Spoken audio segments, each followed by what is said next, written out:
Muy buenos días a todos los participantes de este congreso virtual,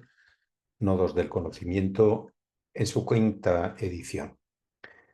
Soy Jesús Raúl Navarro García, investigador científico del Instituto de Historia del CSIC, y hoy les voy a hablar sobre el tema la cloración en la Lleida rural de la segunda mitad del siglo XX ante la amenaza del cólera, un tema sobre el que he venido trabajando últimamente y del que pueden encontrar alguna publicación mía más en mi página personal de academia.edu. Empezaré diciendo que los estudios sobre abastecimiento y saneamiento en España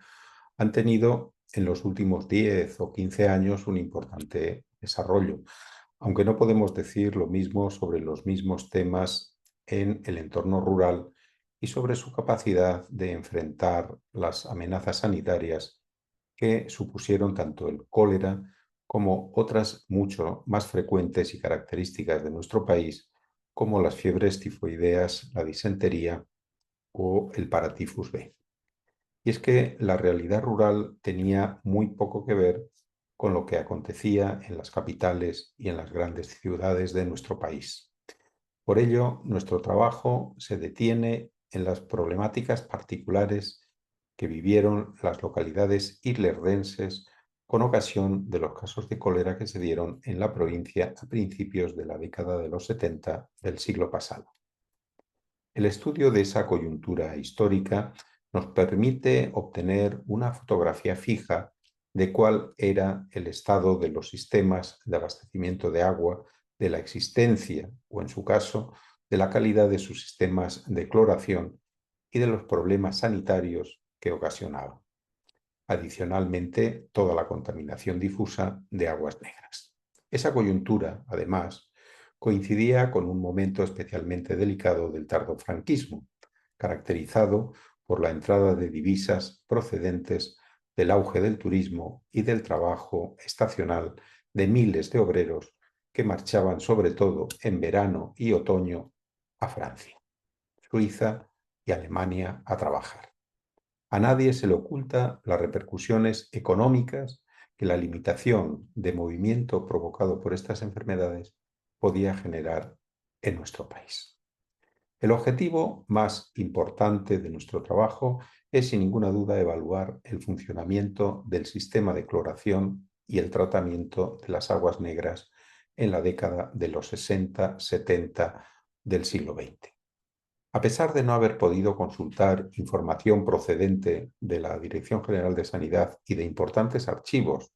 relacionados con el tema de estudio, caso del archivo, por ejemplo, de la Guardia Civil y las actas de los consejos de ministros conservadas en el archivo de la Presidencia del Gobierno,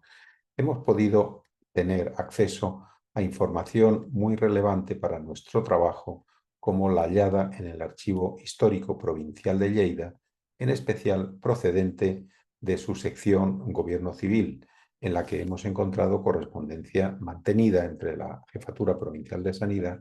y el Gobernador Civil, que nos ofrece una panorámica detallada de cómo se hallaba a principios de la década de los 70 la cloración del agua en el ámbito rural provincial.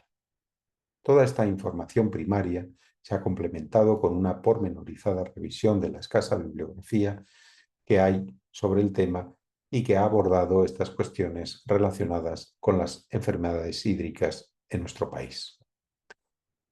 Respecto a los resultados más reseñables de nuestro trabajo, debemos citar algunos que vamos a detallar a continuación. El primer resultado reseñable es que en los años 40 del siglo XX podemos afirmar que el sistema de abastecimiento de agua potable en la provincia de Lérida adolecía de fuertes limitaciones que se extendían incluso a la propia capital provincial. La dependencia que había de los canales de riego, por ejemplo, el canal de Aragón y Cataluña, el canal de Serós, el canal de Piñana, para hacer llegar el agua a las poblaciones, dificultaba el acceso a aguas de calidad al tratarse de sistemas a cielo abierto de transporte, haciendo las aguas pues, muy sensibles a contaminaciones difusas procedentes sobre todo de purines, de la contaminación de molinos de aceite, por ser arrojados muchos animales muertos a sus aguas, por el desagüe de viviendas que daban a los propios canales, etc. Incluso la cantidad de agua quedaba o solía quedar mediatizada por las frecuentes averías de los canales y también por sus cortes regulares que eran precisos para proceder a su limpieza. La irregularidad del suministro obligaba a construir depósitos reguladores en localidades de cierto tamaño y concentración de la población. Las poblaciones más pequeñas tuvieron muy difícil el acceso a este tipo de construcciones y si el hábitat era disperso podían carecer incluso de redes de distribución y tener muy difícil el acceso automático y público a sistemas de cloración. El cuarto elemento importante de los resultados se refiere a que las normativas sanitarias en el ámbito rural estaban muy desfasadas. Estaban en vigor todavía el Reglamento de Sanidad Municipal de 1925 y el Reglamento de Bienes, Obras y Servicios Municipales de 1947, complicándose esta situación por la mala calidad de las viviendas, la escasa asistencia médica, la mala alimentación y las propias deficiencias señaladas en los sistemas de abastecimiento de agua. El ámbito rural destacaba también por la falta de recursos en el sector de la gestión del agua. Y tenemos en cuenta que la provincia de Lérida tenía 255 municipios en los inicios de los años 70 y que entre 1920 y 1970 habían desaparecido casi otro centenar de municipios, nos daremos cuenta de las dificultades de los recursos económicos que eran necesarios para conseguir infraestructuras hídricas que permitieran dotar de servicio de agua de calidad a la población. Depósitos regulares, conexiones domiciliarias, existencia de electricidad, equipos de cloración, etc. Todos estos elementos eran imprescindibles en los sistemas modernos de dotación de agua. Ante esta situación, fue sobre todo el Ministerio de Obras Públicas el que difundió modelos de arquetas para clorar el agua y proveyó también de aparatos para poder clorar agua en garrafas cuando las ayudas no podían llegar a consecuencia de los pocos habitantes que había en los núcleos rurales de menos de 300 habitantes.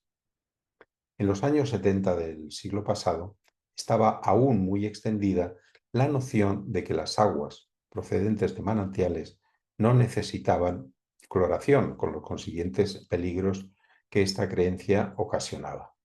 Otra repercusión importante, otra conclusión importante, se refiere a que los casos de cólera de principios de los años 70 del siglo pasado fueron muy relevantes para que la Administración tomara conciencia del gran esfuerzo que era necesario adoptar